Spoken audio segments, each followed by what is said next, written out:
हरे कृष्णा। आप सभी भक्तों का इस पावन कथा में हार्दिक स्वागत है।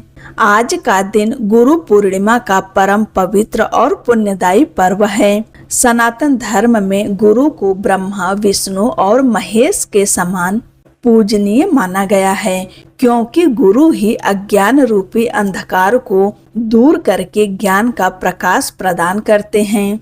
इस शुभ अवसर पर अपने गुरु का सम्मान, पूजन और गुरु पूर्णिमा व्रत कथा का श्रद्धा पूर्वक श्रवण करने से ज्ञान, विवेक, सौभाग्य और आध्यात्मिक उन्नति की प्राप्ति होती है। भगवान की कृपा से जीवन की अनेक बाधाएं दूर होती है और मनुष्य धर्म एवं सत्य के मार्ग पर आगे बढ़ता है।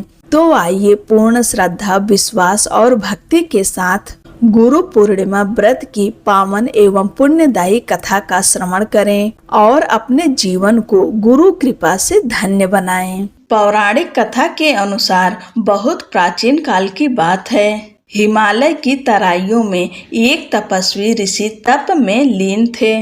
वे कोई साधारण ऋषि नहीं थे, वे थे वेद व्यास जी, जिन्होंने वेदों का विभाजन कर 4 भागों में संकलन किया: ऋग्वेद, यजुर्वेद, सामवेद और अथर्ववेद। उनके इस योगदान के कारण ही उन्हें वेद व्यास कहा गया। व्यास जी की माता का नाम सत्यवती था और पिता का नाम महर्षि पराशर था। व्यास जी बचपन से ही उनमें विलक्षण बुद्धि थी। उन्होंने वेदों का गहन अध्ययन किया और देखा कि सामान्य जन के लिए उन्हें समझना कठिन है।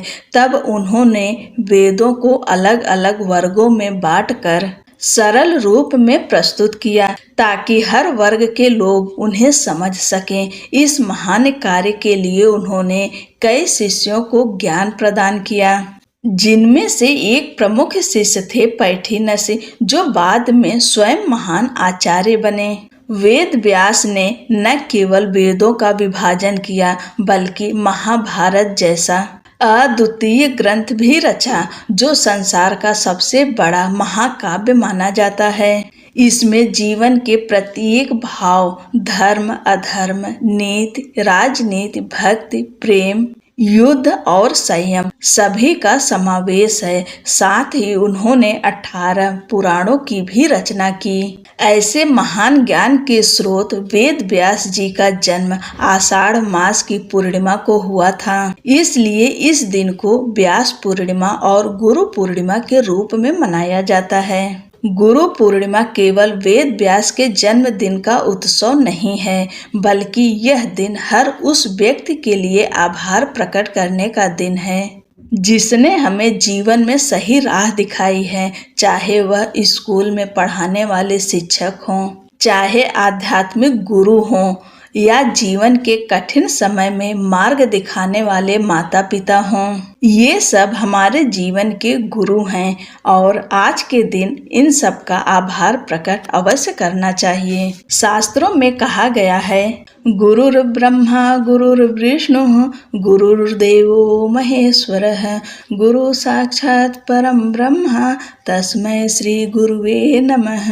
अर्थात गुरु ही ब्रह्मा हैं जो निर्माण करते हैं, गुरु ही विष्णु हैं जो पालन करते हैं, और गुरु ही शिष्य हैं जो अज्ञान का नाश करते हैं। गुरु स्वयं पर ब्रह्म हैं, उन्हें नमस्कार है। अब सुनते हैं एक प्रेरणादायक कथा। पुराने समय में एक बालक अपने पिता के साथ आश्रम गया। वह गुरु से दीक्षा लेना चाहता था। गुरु ने उसे देखते ही पहचान लिया कि यह बालक विशेष है। उन्होंने बालक से कहा, यदि तुम मेरी शिष्यता चाहते हो तो सबसे पहले जंगल से सूखी लकड़ियां लाओ।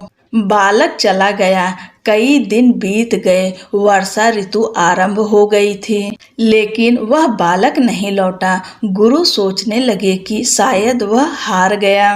फिर एक दिन भीगे वस्त्रों में कंधों पर लकड़ियों का गट्ठर लटकाए वह बालक वापस लौटा। उसने कहा, गुरुदेव, बारिश में सूखी लकड़ियां ढूंढना कठिन था, लेकिन आपने जो आदेश दिया वह मेरे लिए वचन था। गुरु मुस्कुराए और बोले, तुम योग्य शिष्य हो, तुमसे बड़ा कोई यज्ञ नहीं, क्योंकि तुमने आज्ञा का पालन करते हुए तप किया है। अब मैं तुम्हें वह ज्ञान दूंगा जो मैंने वर्षों की साधना से पाया है। वह बालक आगे चलकर एक महान ऋषि बने, जिसने समाज को अनेक ज्ञान दिए। यह कथा बताती है कि एक सच्चे गुरु को पहचानने के लिए शिष्य में श्रद्धा, धैर्य और सेवा की भावना होनी चाहिए। गुरु पूर्णिमा का पर्व हमें रुक कर यह सोचने का अवसर देता है कि हमें किसने सिखाया, किसने संवारा और जीवन में आगे बढ़ने की प्रेरणा दी। यह दिन आभार व्यक्त करने का दिन है। एक बार फिर आप सभी को गुरु पूर्णिमा की ढेर सारी शुभकामनाएं। जय श्री कृष्णा। राधे राधे।